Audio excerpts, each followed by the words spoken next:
court, you entered a plea of guilty to theft of material, aluminum, bronze, copper, or brass, a state jail felony, and that was a cap of 16 months in the state jail prison.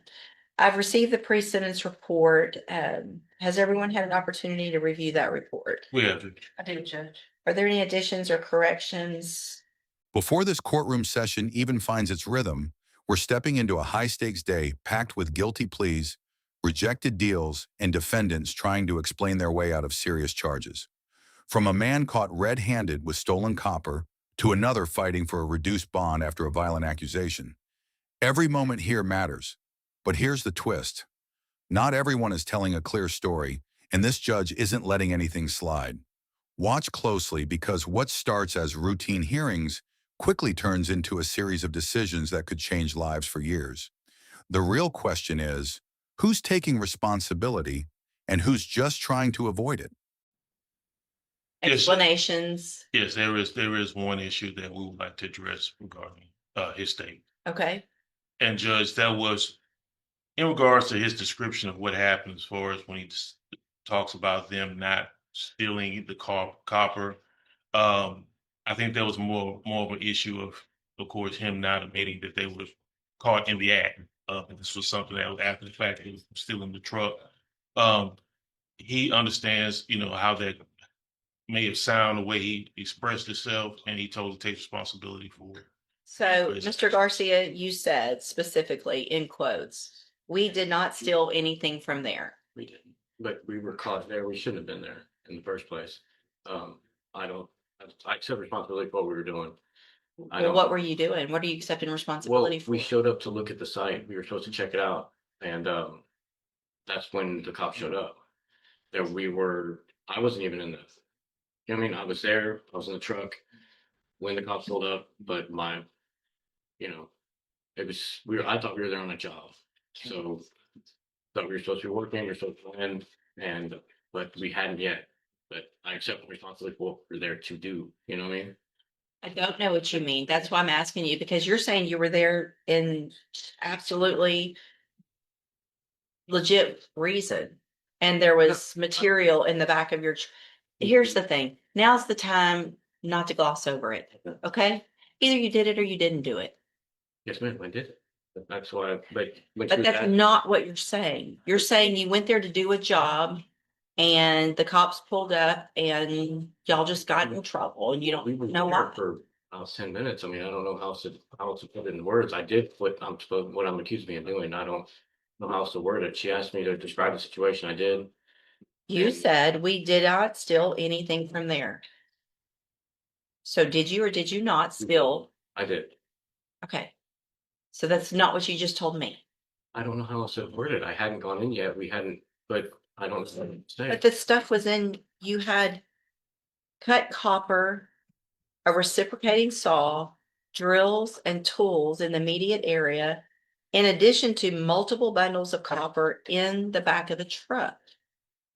So how, I don't still understand.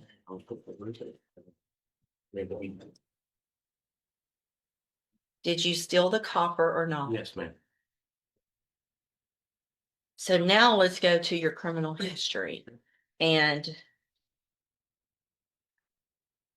the fact that this isn't your first time to do this.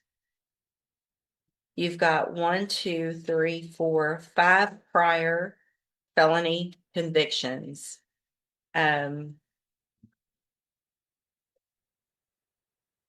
You've received the max of 2 years state jail on 2 of them. One, possession of a controlled substance and fraudulent use or possession of identifying information. You've received a 1-year state jail on theft of material. You've received a 2-year term on possession of a controlled substance. What all that means to me is that the deal that you received going on count 1 only, you could have been looking at 2 to 10 instead of just a state jail. And I don't agree. I think after seeing this, Ms. Malfino, is there something else that you either did or didn't know that would go into the state's position on that offer? Judge, only that in my review of those priors, there were two state jails that did not need to be sequential, so I would agree that it could be a third degree. I totally understand the court's confusion with something less than is what the 2 years that he has already received, and if we need to revisit that under a third degree. I think There's no facts or issues or any, I mean, I guess any underlying facts or issues with the case that, Not particularly, Judge. I mean, I know some of the people that run the AT&T, and I know this is a very menacing type of offense that then leads everyone else's bill to increase because we're all paying for what they're doing, but nothing particular because of this offense, Judge. okay, then I'm not going to accept that agreement.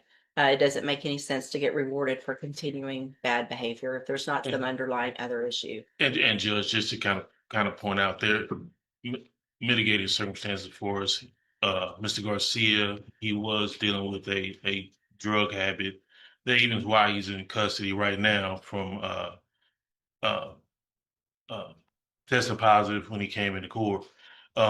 He has been struggling with that, but he has done some things or to try to move himself from the surroundings he was in. Even while the case was pending. I appreciate all that, but there doesn't seem any reason for me at all to agree to a 16-month sentence when this is his 6th felony offense, and it's the same type of offense. And the last time he was enhanced, or it was at least a 2-year in prison in TDC, not state jail. He's looking at 2 to 10 if he went to a jury, and I don't think 16 months is appropriate at all. I don't think that's what a jury in our community would think was appropriate for someone who continues to, no, not, y'all go talk about it if you want to. I can reset it and you guys can kind of renegotiate and look at it and let me know. But at this point, I'm going to reject that offer. Okay. Good morning. Are you Eric Segrist? Yes, ma'am. And Mr. Segrist is charged in cause number 25, DCCR 1836 with burglary of a habitation. Mr. Lewis has filed a motion asking that I reduce the bond, which is currently set at $50,000. Mr. Lewis, you may proceed. Mr. Seeger, as best you can, raise your right hand. Do you swear or affirm the testimony you're going to give in this hearing will be the truth, the whole truth, and nothing but the truth? Yes, Your Honor. Thank you. Go ahead, Mr. Lewis. Mr. Seacrest, will you state your full name for the record? Eric Martin Seegers Jr. Okay. At the time that you were arrested, were you employed at that time? I actually I had a job interview for Walmart the next day and I missed it. But at that time you weren't working? No, sir. Okay. Up until the time that you were arrested, were you able to have any money saved or anything like that that you could use to forge your bond? No, sir. My sister was planning on helping me out. Okay, so any help would come from your family? My family, yes, sir. Okay. Now, the employment opportunity that you did speak of, is that still available to you? Yeah, as soon as I go home. She actually asked about me yesterday morning. Okay.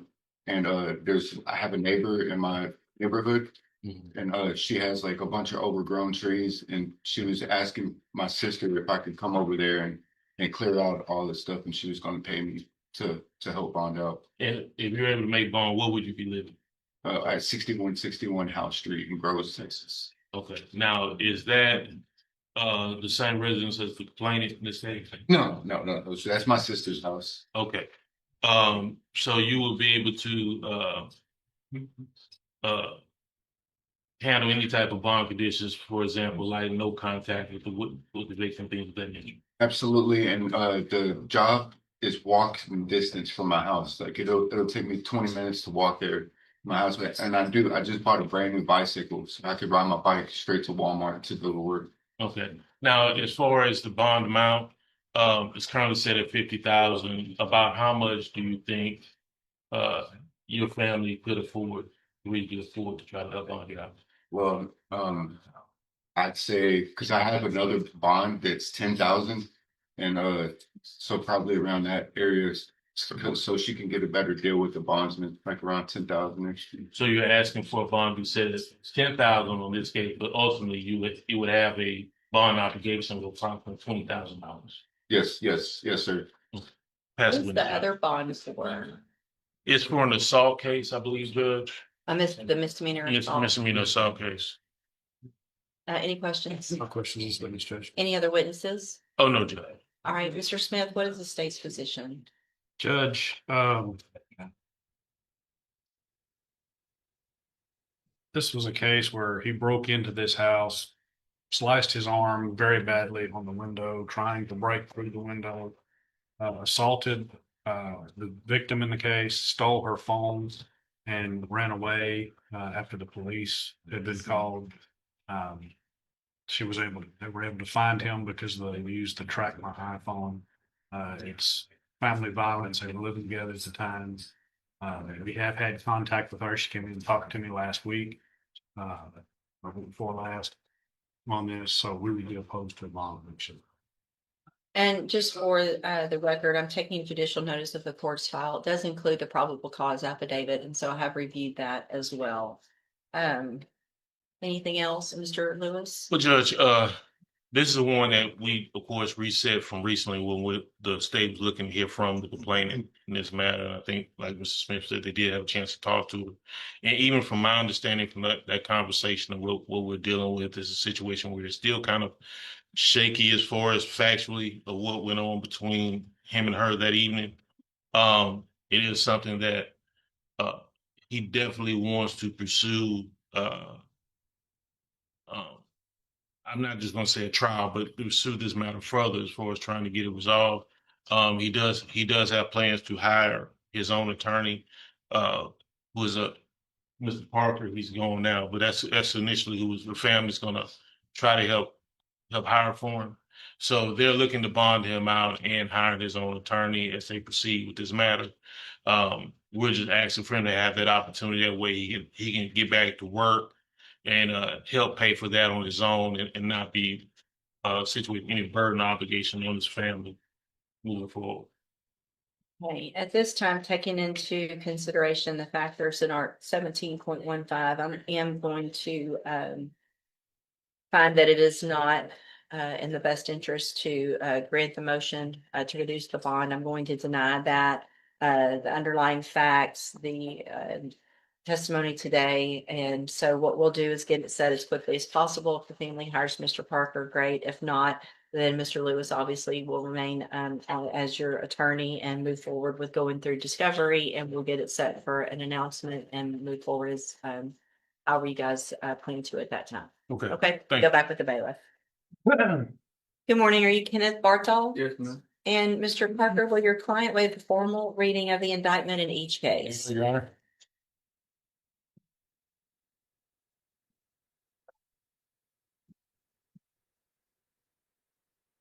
I am going to first also, I think we've probably done it, but just to make it clear, I'll take judicial notice of the court's file. In each of the cases, Mr. Barthol was evaluated by Dr. Capon for competency to stand trial. And we received an evaluation and report back on November 3rd of 2025. The finding in that is that Mr. Barthol was competent to stand trial. Is there any other evidence with regard to competency today? No, Your Honor. No, Your Honor. All right, then based on that, I will find that Mr. Barthol is competent to stand trial and proceed. So, Mr. Barthol, in cause number 25, DCCR 1207, you're charged with the third-degree felony offense of obstruction or retaliation from July 19th of 2025. And how do you plead to that charge? Guilty. Are you pleading guilty freely and voluntarily? Mm-hmm. And are you pleading guilty because you actually did what they charged you with? Yes, ma'am.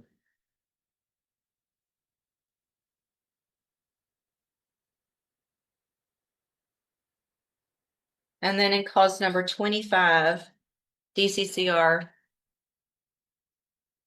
that's a state show. Are we going on count one only in the state jail case?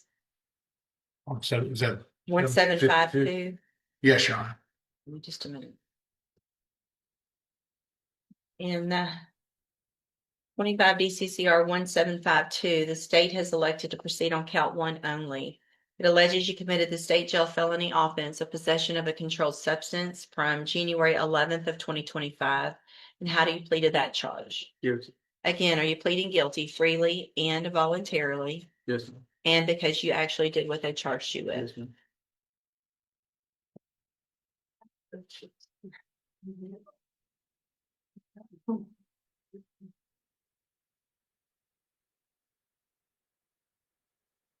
And then lastly, we have cause number 25 DCCR 0878.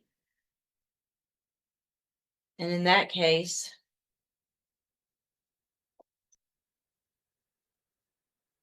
you're charged with a third-degree felony offense of obstruction or retaliation from May 24th of 2025. And how do you plead to that charge? Guilty. Again, are you pleading guilty freely and voluntarily, Yes, ma'am. and because you did what they charged you with? Yes, ma'am. In all three cases, I have here on the tablet some documents that have your signature on them that the state's marked as exhibit number 1. Before you sign these, did you go over them with Mr. Parker? Yes, ma'am. Do you fully understand? Yes, ma'am. And do you understand, if I follow the agreements that you've made with the district attorney, that you'll be waiving or giving up any right to appeal? Yes, ma'am. State tenders number 1 in each case. Objection. It's admitted. Is there any, again, there's no other evidence about competency. All right, Mr. Barthol, I'm going to find in all three of your cases that you entered your pleas of guilty freely and voluntarily. Find, again, you're mentally competent. You understand the nature and the consequences of those pleas. In cause number 25, DCCR 1752, find sufficient evidence to find you guilty, and at this time find you guilty of the state jail felony offense of possession of a controlled substance. Sentence you in accordance with your agreement to a term of 12 months in the state jail prison. You will receive credit on that sentence for any time that you've been in custody that the law gives you the right to receive. And then in cause number 25, DCCR 1207, also find that you entered your plea of guilty freely and voluntarily. Find sufficient evidence to find you guilty, and at this time find you guilty of obstruction or retaliation. Sentence you in accordance with your agreement to a term of 5 years in the institutional division of the Texas Department of Corrections. You will receive credit on that sentence for any time that you've been in custody that the law gives you the right to receive. And then finally, in cause number 25, DCCR 0878, also find that you entered your plea freely and voluntarily. Find sufficient evidence to find you guilty, and at this time find you guilty of obstruction or retaliation. Sentence you in accordance with your agreement to a term of 5 years in the institutional division of the Texas Department of Corrections. You will receive credit on that sentence for any time that you've been in custody that the law gives you the right to receive. I'm going to go back real quick because I think I failed to mention, do you understand, if you're not a U.S. citizen, that a plea of guilty or no contest may result in your deportation, exclusion from admission to the country, or denial of naturalization under federal law? Yes, ma'am. Okay. These cases will run concurrently, which means together at the same time. I will sign dismissals as part of this agreement in cause numbers 25 DCCR 1206 and 25 DCCR 1208. I'm handing you in each of your cases the trial court certifications. That shows that these were agreements that I followed, and so you've waived your right to appeal. I also handed you a written admonishment regarding your ineligibility to possess a firearm or ammunition. Because of the judgments entered against you, you're ineligible under Texas law to possess a firearm or ammunition. Possession of a firearm or ammunition could lead to charges against you. If you have any questions about the laws that make you ineligible to possess a firearm or ammunition, or about how long that lasts, you can talk with Mr. Parker. All right, good luck to you, sir. You can go back with the bailiff. Good morning. Are you Tyree Hartley? Yes, ma'am. And this is 25 DCCR 0842. Mr. Hartley is charged with aggravated robbery. And what is the announcement? Your Honor, this case, I think it's best that we move it to the trial docket.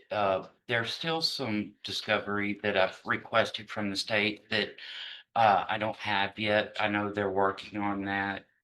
We have discussed a resolution. We're not close, and I don't think the additional discovery is going to impact Mr. Hartley's decision to pursue a trial at this point based on what he's told What, me. what are But we Judge, waiting per on? the standard process of this court, I would respectfully ask for a final announcement setting to allow for the compilation of that discovery. There was some stuff that Mr. Wilkerson specifically requested that Ms. Mayfield was able to get with VPD and find.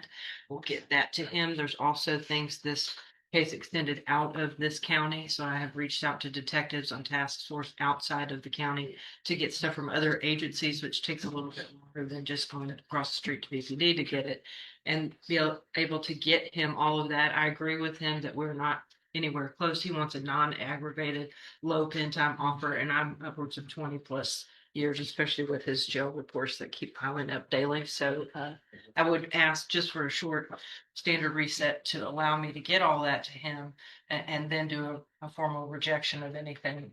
So, Judge, I'm sorry, I didn't mean that. So I mean, this was a case that I was appointed on after a formal rejection was done. Correct. So, This is where things start to unravel fast.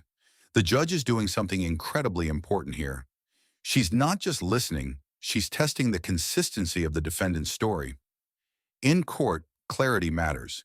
You can't say, "I didn't steal," and then moments later admit you did.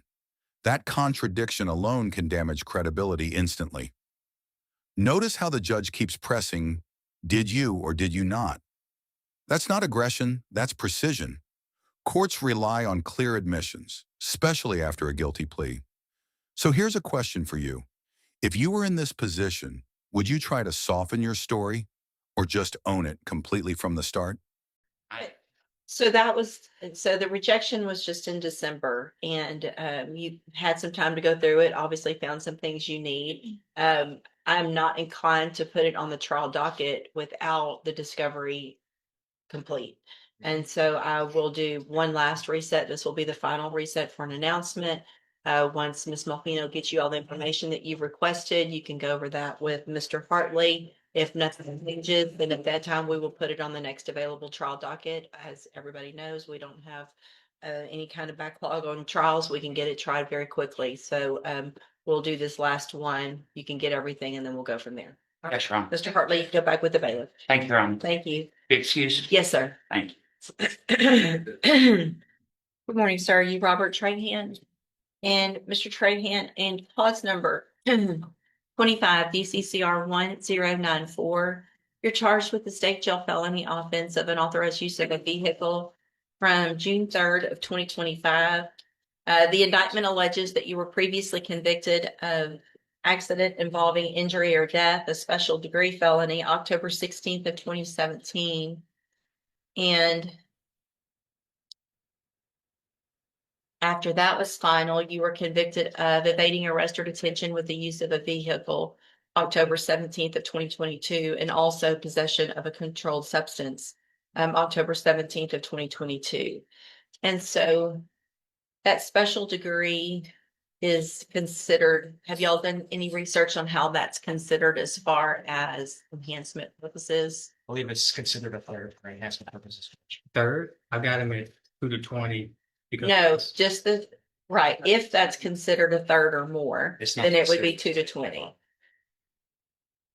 I just need to know of the special degree, you think it's considered a third? I believe so. Which Just would because make- the sentence was 3 years, I believe, before one of the two.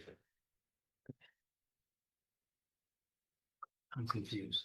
So in the If it's indictment, third degree, one of the prior felonies that are listed as enhancement is a special degree felony. Oh, I see. And so it's on one date in 2017. The other two are on the same date. And so in order for it to enhance, I need to make sure that it's considered a third or more and not a state jail Now I understand. for punishment purposes. And so I want to make sure we are all on the same page. What is the range of punishment for that? Special Judge. degree. I haven't had one like this in a while, so. I don't know. It's they amended that statute to be different now than what it was back then, and that's why it was a special degree in the first place. Gotta know what it Even was. it made the minimum. Actually, Judge, you know what? I have my criminal history here. Let's see what it. Y'all do this. Let me hold it for Yeah. a minute and just double check. what that range of punishment was in 2017. Okay. Because that would be the law that would be followed. And if y'all need, I have old books. So let's do that first, and then we'll figure it out. I'll just hold the paperwork. Good morning. Oh, I can't hear you. Uh-oh. Let's see. Hold on. Let me see if that's us or not. And I can't see anybody. Let's see. But I can hear you. There, I see everybody now. Say something. Can you Yes, can you hear me now? hold on a second? Let me get my All right. clerk in here to help us.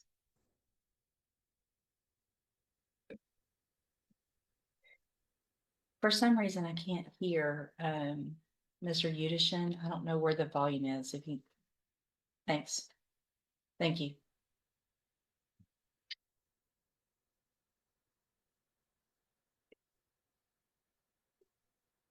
It should be.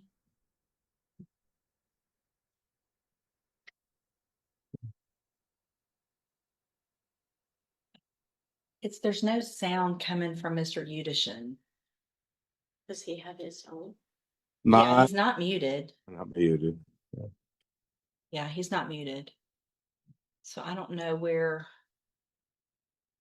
But does he have that? That would, I think, show if you muted your. No, it would show here if he's muted. Yeah, he's not muted. See, I can mute him if I want to myself, so that wouldn't be there. Hold on. Is it the TV or the Elmo? The Elmo's on, or else it wouldn't be on the TV. Uh-huh. And I know the TV was turned up yesterday. We have the sound.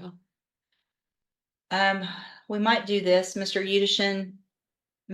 I might end the meeting, start all over, and see if we can get you to rejoin, okay? Okay. I don't know what else should be. It's not 15, 16. Yes, ma'am.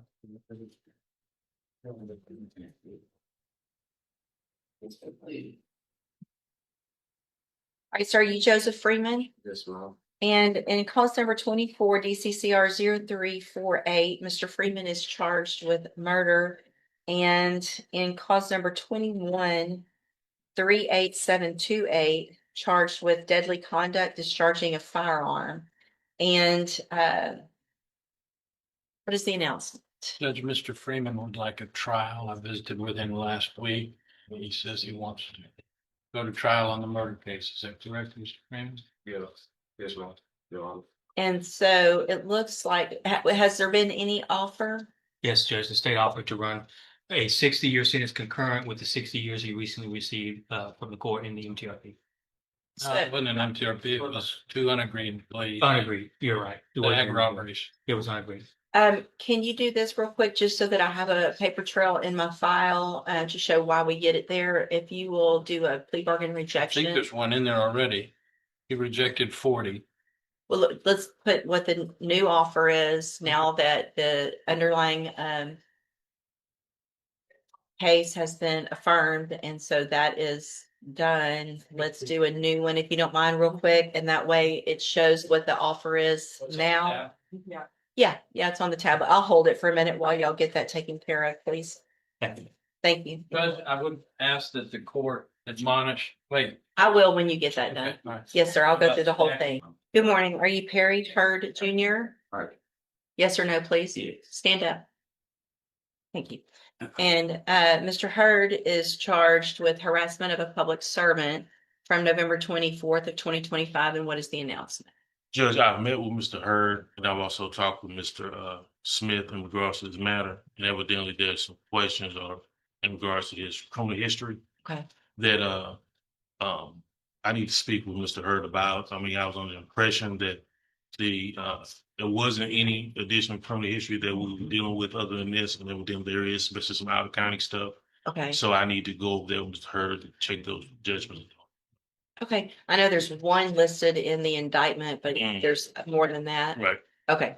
All right, so I'm going to reset the case. That'll give Mr. Lewis some time to get all of that information regarding criminal history so that you know what your possible consequences are, what your options are, and we'll get an announcement at the next court date. You can go back to the court, the bailiff. Good morning. Are you Dominic Lee? Good. And you're Dominic Lee? Yes, ma'am. And Mr. Lee is charged with criminal mischief and cause number 25 DCCR 1784. And what is the announcement? Judge, we've actually got a new offer from the state in regards to this matter. There is one other piece of discovery that I did receive that I do need to go and watch with my client. Okay. It is some video of the actual. Initially, we had still pictures. Now we have the actual video. What we just witnessed is a perfect example of how real courtrooms operate: fast-paced, detail-driven, and unforgiving when it comes to inconsistency. One defendant lost a favorable plea deal because his story didn't hold up. Another was denied bond reduction due to serious allegations and risk factors. And across multiple cases, the court stayed focused on one thing: accountability. These decisions aren't just about today. They shape futures, sentences, and second chances. So now we turn it to you. Do you think the judge made the right calls in these cases? Or were some of these rulings too harsh? If you found this case as shocking as we did, make sure to hit that like button, share your thoughts in the comments, and don't forget to subscribe for more jaw-dropping courtroom breakdowns.